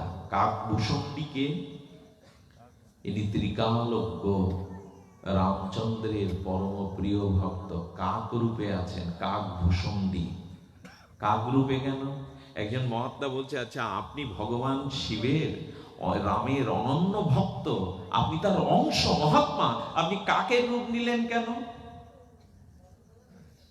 তখন বলছেন, আমার রং কালো। কাকের রং কালো বলছো তো, কালো হলে কি হবে, ভেতরে যদি রামের আলো থাকে তো বাইরের কালোতে দোষ নাই। আচ্ছা আমি কাক হয়েছি কেন জানো? কাক হয়েছি এই জন্য, আচ্ছা রাম ভগবান অযোধ্যাতে দশরথ নন্দন হয়ে আবির্ভূত হয়েছে, তো ওইখানে বাইরের কোনো লোক ঢুকতে দেবে তো রামকে দেখতে অন্দরমহলে? কিন্তু কাক হয়ে বারান্দায় যখন মা কৌশল্যা ওকে স্নান করাবে, আমি কাক হয়ে উড়ে গিয়ে দেখতে পাবো, সুযোগ তো এটাই। আমার দরকার কোন দেহ পেলাম এটা বড় কথা না, ভগবানকে দর্শন করতে পারলাম কিনা, ভগবান যেখানে ভক্ত যেখানে যেতে পারলাম কিনা। কাকভূষণী বলছে, আচ্ছা যে কেউ গেলে ভগবান কিছু পেতে থাকলে তার অধরামৃত দেবে, কিন্তু আমাকে দেখলে রামপ্রভু উচ্ছিষ্ট খেতে খেতে আমাকে ছুঁড়ে ছুঁড়ে দিতেন। এই সুযোগ আমি কাক না হলে পেতাম কি করে? এই জন্য যে কুলেই জন্ম হোক, যে দেহ পায়, যেন ভক্তি থাকে ভিতরে। যে কুলেই যায়, ভক্ত বলছেন যেন ভক্তি থাকে। তো কাকভূষণী বৃন্দাবনে এসেছে, এসে গোবিন্দকে ধরেছে, প্রভু আমি এসে গেছি, আমি জানি যেই রাম সেই কৃষ্ণ। গোবিন্দ চুপি চুপি বলছে, কাকভূষণটি তাড়াতাড়ি উড়ে চলে যাও, কারণ আমার রামলীলা আর এখানের লীলা এক নয়, এইখানে তুমি সুযোগ করতে পারবে না। বলছে কেন প্রভু, তুমি আমাকে রামলীলাতে এঁটো খাওয়াতে, এইখানে? বলে এইখানে এঁটো খাও কি, আমি অন্যের এঁটো খাই এখানে, তোকে কি দেবো? আমি তো এখানে সবার এঁটো খাই, সকাদের এঁটো খান, মা একটু টেস্ট করে দেয়, নন্দ বাবা খেয়ে দেয়, এটুই তো খায়, তোকে? বলে প্রভু ওই তুমি এঁটো খাও, ওর থেকে একটু এঁটো আমায় দিলে হবে। প্রভু আমি যাব না তোমার প্রসাদ ছাড়া। বলে তাহলে থাকতে হয় থাকো। গোবিন্দ ফোন দিয়ে এটেছেন, আজকে চুরি করব সব থেকে চালাক গোপের বাড়ি। গোবিন্দ বলছেন কি, এইখানে আমাকে চোর হতে হয় জানিস, তুই তো থাকবি কাকভূষণী, এখানে তো আমাকে চোর হতে হয়। গোবিন্দকে বোকা বানানোর জন্য 3টে শিকেতে দধিভাণ্ডের ঘটগুলো বেঁধে বেঁধে রেখেছে। গোবিন্দ বলছেন যে কটা চালাক আমার সাথে চল, আজকে ওর বাড়িতেই চুরি। গোবিন্দ বলছেন কি, তুই নিচে থাক, আমি ওপরে উঠি। আমি ওপরে উঠি, বলছে বা বাবা কানাই, সবাইকে সিঁড়ি করে তুই ওপরে উঠবি, তুই ওপরে থাকবি, তার মানে ননিগুলো তুই খাবি, আমরা তো সিঁড়ি হব। গোবিন্দ আস্তে আস্তে আমাদের বললেন যে আমাকে ওপরে তোলে সে নিজেও বড় হয়ে যায়, উপরে উঠে যায়। যে আমাকে কাঁধে নেয়, আমাকে উপরে তোলে, সে বড় হয়ে যায়। আরে নে না, তোদেরকেও বড় করে দেবো, ভাগ দেব। এই যখন উঠেছে, গোবিন্দের লীলা তো ওই দধিভাণ্ডগুলো ঠং ঠং করে বাচ্চা, যাতে বাড়ির লোক টের পায়। গোবিন্দ বলছেন কি, আমি শিশু হলে কি হবে, আমি ভগবান, আমি তোকে আদেশ দিচ্ছি এখন বাজিস না, ঢং ঢং করিস না, এখন আমাকে চুরি করতে দে। এই নদী নিয়ে কিছুটা সখাদের খাওয়ালো, ছড়ালো, বানরদের দিল, নিজে যেই খেতে যাবে, এতক্ষণ ঘটগুলো বাজেনি, ঠং ঠং করে। গোবিন্দ যেই মুখে দিয়েছেন বাজতে শুনলে কি হলো, আরে আমি তুললাম তখন বাজলি না, সখাদের দিলাম তখন বাজলি না, বানরদের দিলাম তখন বাজলি না, আমি মুখে তুলেছি এখন ধরিয়ে দেওয়ার জন্য টম টম করে কেন? বলছে প্রভু ভগবানকে যখন ভোগ লাগানো হয় তখন একটু ঘন্টায় বাজাতে হয়, প্রসাদ হচ্ছে কিনা, ঘট আনন্দ নিচ্ছে, আনন্দ নিতে পারলাম না আমরা। ঘট বলছে তুমি মুখে দিচ্ছ মানে তো প্রসাদ হচ্ছে, প্রসাদে তো একটু ঘন্টা বাজে। গোবিন্দ মনে মনে বললেন, সব জীবের ঘন্টা বাজায় আমি, ও আমার ঘন্টা বাজাচ্ছে এখন। হ্যাঁ, গোবিন্দ ননি চুরির পরে সন্ধ্যায় মার কাছে এসেছেন। মা বললেন, গোপাল কাল থেকে আর ননি চুরি করিস না। কেন মা? ও তো আমার স্বভাব তো ছাড়তে পারি না। তখন বললে, কালকে মেয়ের বাবা মা তোকে দেখতে আসবে, তোর বিয়ে, তুই এসে যদি শোনে তুই চুরি করে বেড়াস, মেয়ে দেবে? মা যশোদা আর অন্য কিছু যুক্তি পাচ্ছে না, কোলে নিয়ে বসিয়ে ঘুম পাড়াতে গিয়ে বলছে, কাল তোকে দেখতে। কেন মা? বলে তুই বর হবি, তোর বিয়ে হবে। বলছে তাই নাকি মা? বলে মা আমি তোমার মাথা ছুঁয়ে বলছি, যদি বিয়ে ভেঙে যায় ওটা তো আরো কষ্ট পাবো, কাল থেকে আর ননি চুরি করবো না, চোর অপবাদ নেব না। হ্যাঁ, বলে মনে থাকে যেন। একদিন আটকালো, দুদিন পরে মা বলছে, কই মা, হ্যাঁ কই, তুমি তো বললে আমি চুরি করাও ছেড়ে দিলাম, আর চুরি করছি না। হঠাৎ করে চাঁদের দিকে দৃষ্টি গেছে। বলছেন, মা আচ্ছা আমার সাথে যার বিয়ে হবে সে চাঁদের মতো সুন্দর? ভগবানের লীলা দেখে ব্রহ্মা হাসছেন, ব্রহ্মার চোখে জল, প্রভু কি অপূর্ব ব্রজলীলা তোমার। আচ্ছা মা, বলে চাঁদ আর কি, তার নখের জ্যোতিরও তুল্য না চাঁদ, এত সুন্দর। বলে মা তাহলে কালকেই কিন্তু আমার বিবাহ চাই। আচ্ছা মা, আমার তো বিবাহের নেশায় ঘুম হচ্ছে না, তো তুমি একটা গল্প বলো তো। শুনুন, আপনারা ওই জায়গায় চলে যান, মনে মনে যশোদার কোলে গোবিন্দ শুয়ে গল্প শুনছে, ওই দৃশ্যটা কল্পনায় চলে যান, তাহলে ব্রজ পাবেন, গোবিন্দকে আস্বাদন করতে পারবেন। ওইখানে গোবিন্দকে তখন বলছে, শোন বাবা, অদরচারূপ এক নগরী ছিল, দশরথ ছিল, কৌশল্যা ছিল, তাদের 4টা সন্তান হলো, সব থেকে দেখতে সুন্দর রাম। রাম বড় হলো, সীতার সাথে বিবাহ হলো। ভগবান মনে মনে বলছেন, আমার গল্প আমায় শোনাচ্ছে মা, আমার গল্প আমায় শোনাচ্ছে মা। মা তারপর বাড়িয়ে দিচ্ছে, ঘুম তো নেই বিয়ের নেশায়। তারপর বলছেন, তারপরে রাবণ, ও তখন একটু ঝিমুনি আসছে, রাত হচ্ছে তো একটু ঘুম পড়ার ছলে মা করে ঘুমে, মা যেই বলতে বলতে সরেছে, রাবণ সীতাকে হরণ করে নিয়ে গেছে। ধড়ফড় করে উঠে বলছে, লক্ষণ আমার ধনুক বাণটা দাও তো, তাড়াতাড়ি দাও তো। মা বলছে, সর্বনাশ, যে গল্পের চরিত্রে মিশে গেছে। মাও বুঝতে পারল না, সেই রাম ভগবানই কৃষ্ণ হয়ে এখন তার কোলে। এভাবে রাত কেটে গেল। সকালবেলা শুরু হয়েছে, বলে মা গরম জল করো, একটু সাবান মাখিয়ে দাও। মা করেছে কি, বিয়ের নেশা মেতে বসেছে। আরে তুই তো বড় হবি, বিয়ে করতে গেলে একটু বয়স না হলে হয়?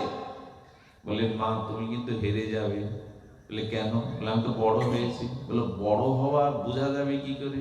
বলছে দাদার গায়ে খুব বল, বলদেব বলরাম খুব বলবান। বলে 2 জন মারামারি বাঁধায়, যে জিতবে, যে যার বল আছে সেই তো বড়, তাহলে আমি বড় হব, মারামারি বাঁধিয়ে দাও, আমি জিতি কিনা। বিয়ের নেশা না, আসলে রাধারানীর মুখখানা দেখবে বলে গোবিন্দের এত ব্যতিব্যস্ততা। রাধা ঠাকুরানীর মুখ দেখার তার লোভ, তার লালসা, ওইখানেই তো তার উপাসনা, ওইখানেই তো তার ভজন ধ্যান পড়ে আছে। তখন সকারা এসে বলছেন, মা ওকে এত সুন্দর করে সাজিয়ে দিচ্ছ কেন আজ বর বেশে? বললো তোরা জানিস না, আছে ওকে দেখতে আসবে, আর পছন্দ হলে গেলেই তো বিয়ে। তখন সকাদের মা যশোদা একটু ইশারা করে দিচ্ছে। সকারা বলছে, এই কানাই, তুই তোর মুখ আয়নায় দেখেছিস কোনোদিন? বলছে কেন? বলছে মেয়ের বাবা মা আসবে ঠিকই, চাঁদের থেকে সুন্দর কন্যা, কিন্তু তোর যা গায়ের রং, তোর ওই কালো গায়ের রং দেখলে দৌড়ে পালাবে তোর মেয়ে দেওয়া পড়ে বল।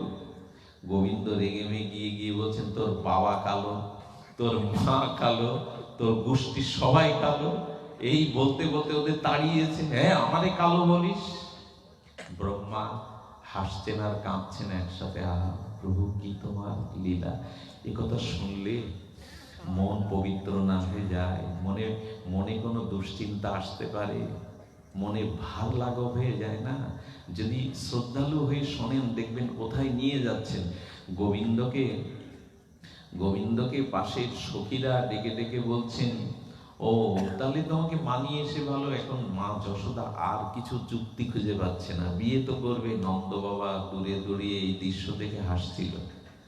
নন্দ বাবা এসে বলছে, কানাই কি হয়েছে আমার সাথে বলতো, দেখো না মা আমাকে সাজিয়ে দিয়েছে, এখন তো বলছে। বললো আমি তো দেখতে গিয়েছিলাম, আলাপ করেছি বাবা, ওরা আসবে, ওরা আসার পরে একটা দিন তিথি ঠিক হয়ে, বাবা তুমি ঠিক বলছো তো? বলে হ্যাঁ, আমি কি মিথ্যা বলি? আমি তো ওদের সাথে আলাপ করে এসছি, আমি কি তোরে ভুল বলতে পারি? বিকালবেলা ছুটতে ছুটতে মা যশোদার কাছে এসে বলছে, মা ননি খেতে দাও, তোমার স্তনের দুধ দাও। ভগবান একটু ক্ষুধা পায়, আপ্তকাম পুণ্যকাম। যশোদা বলছেন সন্ধ্যা হোক, হাতের কাজ সেরে নি বাবা, তোর বাবা পদ্মিনী গাভীগুলো দুগ্ধ দহন করে আনলে টাটকা দুধ মাখন দেব, সন্ধ্যা হোক না, সন্ধ্যা হোক। গোবিন্দ তখন বলছে ঠিক আছে আমি অপেক্ষা করছি। যশোদা বললেন বাজলাম। গোবিন্দ তখন বলছেন মা আমার দিকে তাকাও। যশোদা তাকানোর পর গোবিন্দ চোখ বন্ধ করে বলছেন মা সন্ধ্যা মানে আধার, কেউ কাউকে দেখতে পায় না, এখন সন্ধ্যা হয়ে গেছে, আমায় খেতে দাও। যশোদা বলছে বা সন্ধ্যা নামিয়ে দিল চোখ বন্ধ করে। এর আগে জিজ্ঞেস করেছে মা সন্ধ্যা কাকে বলে? গোবিন্দ জানে না সন্ধ্যা কাকে বলে। বলছেন যখন অন্ধকার নেমে আসে, কেউ কাউকে দেখতে পায় না, গোবিন্দ চোখ বন্ধ করে বলছেন চারিদিকে অন্ধকার, তোমায় দেখতে পাচ্ছি না, সন্ধ্যা হয়ে গেছে, খেতে দাও। যশোদার আর আনন্দ ধরে না, সন্ধ্যা নামিয়ে দিয়েছে। এই করে চলছে গোবিন্দের লীলা, গোবিন্দের আনন্দ ঘন লীলা। এই করতে করতে রাধারানীর অপেক্ষায় রাধারানী এলো। আমি এই লীলাটি বলেই পাঠ বিশ্রাম করবো। শীতের রাত, রাধারানী এলো। কথাটা কি করে বলি আপনাদের। রাধারানী এসে দাঁড়িয়েছে, গোবিন্দ তখন গোদহন করছিলেন। রাধারানীর চরণের দিকে তাকাবার সাথে সাথে গাভীটার বাছুর গালে দুধটা নিচেও পড়ছে না, গিলতেও পাচ্ছে না। বাছুরটার বাট থেকে গোবিন্দ হাতটা দূরে এনে টানছে, অথচ বাট নেই। রাধারানীর চরণ দেখেই গোবিন্দের নয়ন ভরে গেছে জলে। প্রেমময়ীর চরণ। এখানে রাধিকাকে কোনো যুবতী সুন্দরী মনে করবেন না। কৃষ্ণ লাদিনী অধীশ্বরী প্রেমটাই রাধা। প্রেমকে দেখছেন ভক্ত হিসাবে। গোবিন্দ প্রেমময়ীকে দেখে, প্রেমেশ্বরীকে দেখে চোখের জল ভরে গেছে, হাতটা টানছে, অথচ গাভীর বাট নাই। যশোদা দূর থেকে দাঁড়িয়ে বলছেন আমার গোবিন্দ একমাত্র এখানেই বস, আর কোথাও না। এইখানেই গোবিন্দের বস। কি করেছেন জানেন? রাধারানীকে বলেছেন মা যশোদা একটু রান্না করে গোপালকে দিস তো, একটু রান্না করে গোপালকে দিস তো। খেতে বসেছে নন্দ বাবা, বলদেব দাদা। রাধারানী রোহিণী মার কাছ থেকে প্রসাদের থালাটা নিয়ে একটু দিতে যাবে, সবার পাতে দিচ্ছে। গোবিন্দের পাতে যখন দিতে যাবে, গোবিন্দ দুই হাত পেতেছে। হে করুণাময়ী, হে প্রেমময়ী, দাও প্রসাদ দাও। রাধারানীর দেওয়া প্রসাদটা গোবিন্দ চেটে চেটে খাচ্ছেন। যশোদা রোহিণী অবাক হয়ে দেখছে, পাতে যে দিলেও খেতে চায় না। ভগবান চান প্রেম। রাধারানীর মতো সেবা যশোদাও জানে না, রোহিণী মা জানে না। রাধারানীর প্রেমময়ীর প্রেম সেবায় বড় আতুর হয়ে গোবিন্দ হাতটা চাপছেন। রাধারানী চলেছেন ব্রজের ধুলায়, চলে গেছে রাধারানী। নন্দ ভবন থেকে গোবিন্দ একা একা চারিদিকে চেয়ে ব্রজের ধুলির পরে রাধারানীর চরণ দুখানা যেখানে পড়েছে ছাপ, গোবিন্দ সেই ধুলিতে চুম্বন করে ওই ধুলি গায়ে মেঘে গড়াগড়ি দিচ্ছে। হে রাধে, হে করুণাময়ী, কবে আমার প্রেম হবে, কবে করুণা হবে তোমার? রাধারানীর অঙ্কিত চরণে চুম্বিত হচ্ছেন গোবিন্দ। মহাপ্রভু আমাদের এই রাধা প্রেমটাই দিতে এসেছিলেন। এই কলিহত জীবের রাধা দাস্য, রাধা প্রেমটাই দিতে এসেছিলেন। চৈতন্য মহাপ্রভু শুধু হরিনাম দিতে আসেননি, এটা তার বাইরের কাজ। তিনি জিতে এসেছিলেন ব্রজ প্রেম, রাধা প্রেম। রাধারানীর চরণে গোবিন্দ ওই চুম্বন করছেন, চুম্বন করছেন। গভীর নিশীতে কুঞ্জ দুয়ারে গিয়ে গোবিন্দ ভিখারির ন্যায় দাঁড়িয়েছে। রাধারানী ভেতরে, ললিতা বিশাখা সখী সহ। গোবিন্দ যে কুঞ্জে ঢুকতে পারে না, দুয়ারে দাঁড়িয়ে হাত জোর করছে। ললিতাকে বলছে রাধা দেখতো শ্যাম কি বলে।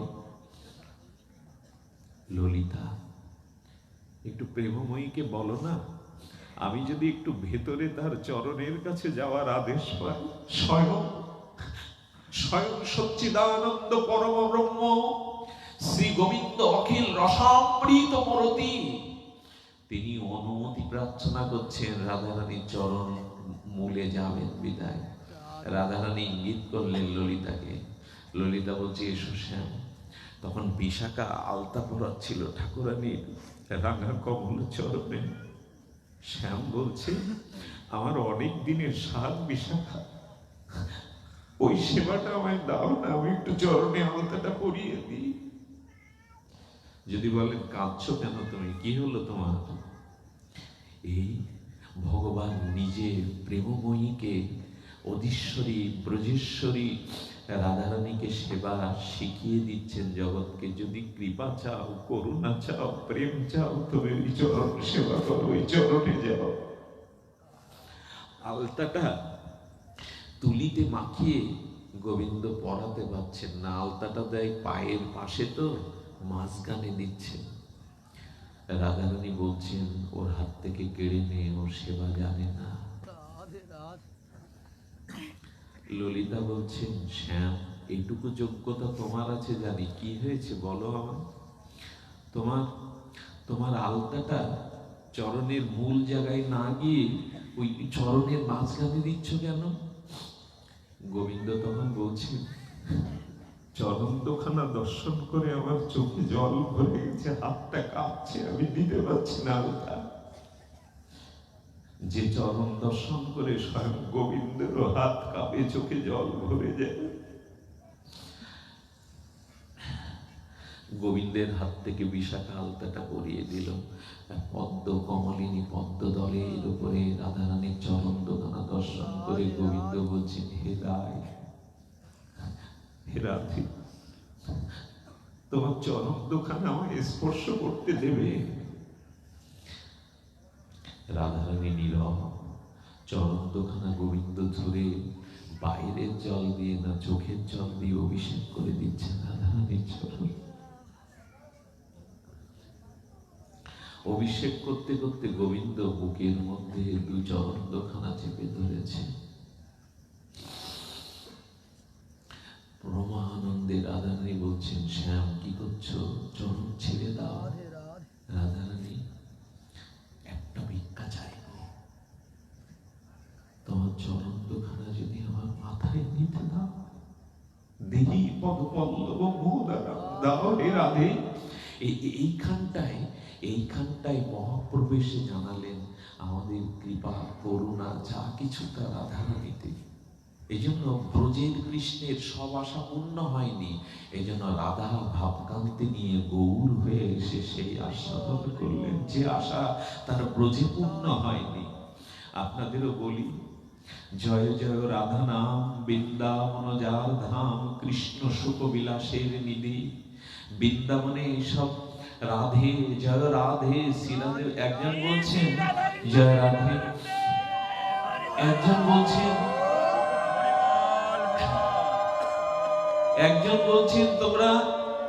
তোমরা রাধে শ্যাম বলো, রাধে শ্যাম বলো, জয় রাধে বলছো কেন? একজন বলছেন, শ্যাম বললে আর্ধেক পাওয়া যায়, রাধে বললে যুগল পাওয়া যায়। শ্যাম বললে শ্যাম সুন্দর যতটা আনন্দ না পান, এক রাধা বললে শ্যাম সুন্দর। গোবিন্দ বলেছিলেন, যারা রাধা বলে আমি তাদের পিছনে ছুটি, নিজেকে বিক্রি করে দেওয়ার জন্য তার কাছে। রাধিকার চরণ রেণু ভূষণ করিয়া তনু, অনায়াসে পাবে গিরিধারী। এই যে কৃষ্ণকে পাওয়ার কি মন্ত্র! বশীকরণ করলে যেমন যার প্রতি বশীকরণ করা হয় সে পিছনে ছুটে বেড়ায়, বললো রাধারানীর চরণই হলো, রাধারানীর চরণ দুরা হলো, ধুলি হলো কৃষ্ণ বশীকরণের মন্ত্র। এই জন্য রাধা নামের উপরে নাম নাই। গোবিন্দ রাধা বললে সেই ভক্তের পিছনে ছুটে বেড়ান নিজেকে বিক্রি করে দেওয়ার জন্য। এই জন্য রাধারামের মহামহিমা, করুণাময়ীর মহামহিমা। বর্ষনাতে এক শেঠ, আলিশান বাংলা, তার কোটি কোটি টাকার মালিক, 3 ছেলে, বিয়ে দিয়েছে 3 বৌমা, কিন্তু ঘরে মেয়ে নাই। মেয়েরা 10টা পুত্র থেকে পিতামাতাকে বেশি ভালোবাসে। যাদের মেয়ে তারা তো চিন্তায় থাকেন, জানেন আমার তো একটা মেয়ে আছে ছোট, ওর মা বলে, ছেলেটা কোনোদিন জিজ্ঞাসা করে না, মেয়েটা 10 বার জিজ্ঞাসা করে, মা বাবা আসবে কখন, কখন আসবে। ছেলে বাবার সম্পত্তির জন্য বাবাকে অত্যাচার পর্যন্ত করে, আর খালি হাতে মেয়েটা পরের ঘরে যাওয়ার সময় খালি হাতেই বাবা মাকে প্রণাম করে চলে যায়, সম্পত্তির ভাগ পর্যন্ত যায় না। এই জন্য মেয়েদেরকে অবজ্ঞা করবেন না। ওরা বাবা মাকে যতটা ভালোবাসে 10টা পুত্র অতটা ভালোবাসতে পারে না। যদিও আমাদের পুরুষ শাসিত সমাজে মেয়েদের বড় অবমাননা, আমরা তাদের মর্যাদা দেবীর আসনে বসাতে পারিনি। কিন্তু ওই শেখ তখন এক সাধুর কাছে গিয়ে বলছে, বাবা আশীর্বাদ করুন যেন একটা কন্যা পায়। বললেন, ওরে, যার যেখানে অভাব ওইখানে ভগবানকে বসাতে হয়। তুই বর্ষণাতে জন্মেছিস, রাধারানীকেই মেয়ে করে নে, আর কোন মরা মেয়ে নিবি তুই? সে তো মরবে, রাধারানীকেই মেয়ে করে। যা তো একটা রাধারানীর পট নিয়ে আয় তো পিকচার। সেই পট আনলো, করুণাময়ীর অভিষেক করে প্রাণ প্রতিষ্ঠা করে বললো, যা ঘরে সিংহাসনে রেখে আজ থেকে রাধাই তোর কন্যা। বিয়ে শুরু হয়ে গেল। রাধারানীর পূজা, ভোগ লাগানো, দোকানে গাড়িতে যাওয়ার সময় রাধেকে বলে, লাডলি লাডলি আমি দোকানে যাচ্ছি। একেবারে ভালোবাসা আমার, ওই যে প্রথমে বলেছিলাম তার থেকে আপন কেউ নাই, ভালোবাসাটা ধীরে ধীরে তাকে দিতে দিতে দিন চলে গেল। ঘটনাক্রমে এক মনোহারী চুড়িওয়ালা, বৃন্দাবনের মায়েরা হাতে কাছের চুড়ি পরে, একেবারে 1-1.5 করে পরে, সে চলতে গেলে কেমন বাজে। তো ওই 3 বৌমা প্রতি মাসে ওই মনোহারী দোকানওয়ালা ফেরি করত, ওর হাতে চুড়ি পরত, আর দোকানে গিয়ে শেঠের কাছে টাকা নিত। আজকে সেই চুড়ি পরবার দিন। এক এক করে বৌমারা এসে 2 হাতে চুড়ি পরে পরে চলে গেল। রাধারানী বলছেন, আমিও তো এই ঘরের মেয়ে, আমি তো এই ঘরের মেয়ে। মেয়ে রূপ ধরে ঘোমটাটা বুকের কাছে দিয়ে চুড়িওয়ালাকে বলছেন, মনোহারীওয়ালাকে আমাকে পরিয়ে দিন। উনি দেখছেন কারো হাত এত সুন্দর হয়, পুরো ঘরটা আলোয় ভরে গেছে। কে? উনি ভাবছেন ইনাদের কোনো আত্মীয় হবে, হয়তো ওনার কেউ হবে। তো নির্বিবাদে চুড়ি পরিয়ে দিলেন। চুড়িটা পরানোর সাথে সাথে ওর মনের ভাব পাল্টে গেল। সন্ধ্যার সময় টাকা নিতে গিয়ে প্রতি মাসে একবার করে পড়ায়, প্রতি মাসে সমপরিমাণ টাকা দেয়। 3টে টাকা দিতে গেলে বলছেন আর 1 টাকা বেশি দিতে হবে, আজকে 4 জন করেছে। বললেন, 3 বৌমা ছাড়া তো মেয়ে ছেলে আমার বাড়ি নাই, আর পাড়ার লোক কেউ পড়লে তো আমি তা দিতে পারবো না। আচ্ছা কাজ করো, আমি কালকে তোমার চুরির দাম দেবো, আমাকে জানতে দাও কোনো আত্মীয় এসেছে কিনা, কে পড়েছে। রাত্রে ঘুমিয়েছে। রাধারানী সিংহাসন থেকে নেমে ঘুমের মধ্যেই মাতার কাছে এসে বলছেন, ভালোবেসে মেয়ে বলেছিলে, কন্যা বলেছিলে, চুরির দামটা দিতে পারলে না। বৌমাদের জন্য দামটা দিলে, আমি তোমার মেয়ে না? কত আপন তিনি। বলছেন করুণাময় তিনি, তুমি আমাকে মেয়ে রূপে ঘরে রেখেছো, আমার দামটা দিতে পারোনি বাবা? আমাকে তাহলে মেয়ে রূপে স্বীকার করতে পারলে না? সঙ্গে সঙ্গে উঠে চোখের জলে গাড়ি বের করে কিছু টাকা নিয়ে সেই মনোহারীর বাড়ি গিয়ে কড়া নেড়েছে। মনোহারী দরজা খোলার সাথে সাথে চরণে পড়ে গিয়ে বলছেন, ধন্য তুমি, ধন্য তুমি, তোমার টাকাটা নাও। বলে, এত রাত্রে আপনি দিতে এসেছেন? বলে, বড় ভুল হয়ে গেছে, আমার মেয়ে পড়েছিল, আমার স্মরণে ছিল না। এই হলো রাধারানী। একটু একটু মমতা দিয়ে, ভালোবাসা দিয়ে হৃদয়ে বসা। কত করুণা জানেন। গোবিন্দের সাথে যে গরুগুলো গোষ্ঠে যায়, একটা বাছুরের শক্ত ঘাস খেতে গিয়ে এই ঠোঁটের এখানে একটু লাল রক্তের আওয়াজ জমে গেছে। রাধারানী ওই দিকে কাঁদছেন, আমার গোবিন্দকে আনন্দ দেয় বাছুরগুলো, ওর কত ব্যথা। এরকম করুণা কৃষ্ণের মধ্যেও নাই, কোনো ভগবানের মধ্যেও নাই। ভগবানের লাদিনী অধীশ্বরী রাধারানীর মধ্যে যেটা আছেন। এই জন্য তো মহাপ্রভু করুণায় অবতীর্ণ হলেন, রাধা ভাব নিয়ে, রাধা কান্তি নিয়ে। কারণ কৃষ্ণকে দেখলে দুর্যোধনের প্রেম হয়নি, কংসের প্রেম হয়নি। জরাসন্ধের প্রেম হয়নি, কিন্তু রাধারানীর চরণের দিকে যে তাকাবে তার প্রেম হতে বাধ্য, তার প্রেম হবেই হবে। এই হলো করুণাময়ীর করুণা। রাধারানীর দিকে তাকালেই প্রেম। রাধারানী বাছুরটা ওই ঘাসের আভা দেখে কাঁদছে। ললিতা বলছে, কাঁদছিস কেন? দেখ আমার শ্যামকে যে আনন্দ দেয়, এই ঘাস ফুটে রক্তাক্ত হয়ে গেছে। রাধারানী বাছুরটাকে বুকে জড়িয়ে ধরে কুমকুম সিঁদুর আর চোখের জল দিয়ে প্রলেপ লাগিয়ে দিচ্ছে। একবার রাধারানীর চরণটাকে মনে মনে একটু স্মরণ করুন, একটু রাধা নামকে আশ্রয় করুন। দেখুন এই যে 24 প্রহার, অষ্টপ্রহার, 56 প্রহার হয়, যখন কুঞ্জভঙ্গ হয় তখন যুগল নাম রাধা নামটা করতেই হবে। রাধা নাম না করলে শ্যাম সুন্দরের নাম করেও আপনি এই যে হরে হরে কৃষ্ণ, এই হরেটাই তো রাধা, যিনি প্রেম দিয়ে মন হরণ করেন। এই জন্য শ্রীকৃষ্ণের আমাদের রঘুনাথ দাস গোস্বামী বলেছেন, যারা একা কৃষ্ণের আরাধনা করে তারা কপটি, তাদের সঙ্গ যেন আমার এ জন্মে না হয়। যারা এক কৃষ্ণের উপাসনা করে তারা কপট, যেন তাদের সঙ্গ আমার না হয়। বললেন কাদের সঙ্গ? বলে যারা যুগল ভজন করে, আমি যেন তাদের চরণ জল মাথায় নিতে পারি। রঘুনাথ দাস গোস্বামী বললেন, আমি যেন তার চরণ জল মাথায় নিতে পারি। শুনবেন, এই রাধাকুণ্ডের শ্মশানের নাম শিবাখর। এইখানে ব্রজবাসীদের মহাত্মাদের দাহ করা হয়। এই শিবাখরে একবার যাবেন। শিবাখরের ঘটনাটা হলো, রাখালরা সকালবেলা বাছুরগুলোকে জ্বালাতন করছিল, একটা সিগালকে পিটিয়ে মেরেছে। সিগালটা মরে পড়ে রয়েছে। নিত্যলীলায় অভিসারে চলেছেন রাধারানী সখী সহ।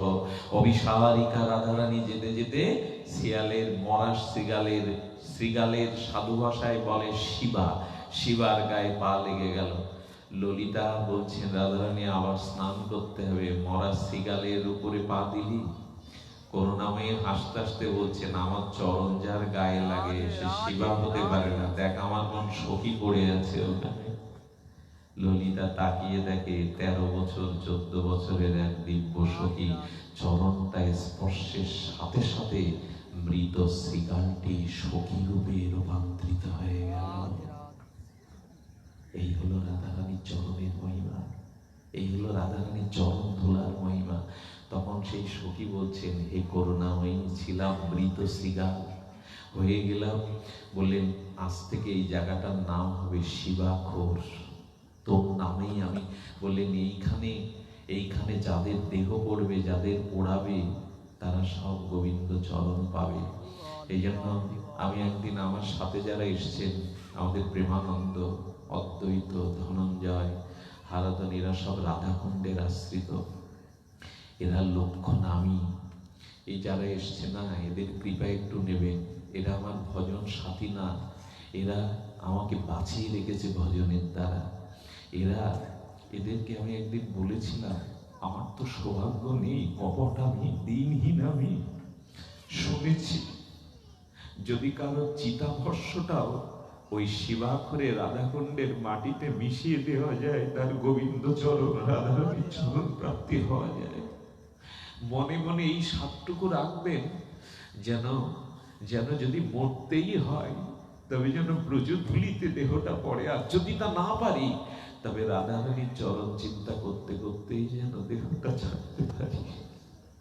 এইটুকু রাধারানীর অপার করুণা আপনাদের উপরে বর্ষিত হোক। আমার পরম শ্রদ্ধেয় হরিদাস দাসজি, দাদাজি যেভাবে বঙ্গদেশে কীর্তনের প্রভাব, লীলা কীর্তনের, আমি যখন ফরিদপুরে যাই, গোপালগঞ্জে যাই, মকসিদপুর, তার নাম করলে দেখি মানুষ মাথা নত করে। তাকে আশীর্বাদ করবেন, দীর্ঘদিন ধরে যেন তিনি ভগবানের এই ব্রজলীলা, মহাপ্রভুর লীলা প্রচার করতে পারেন।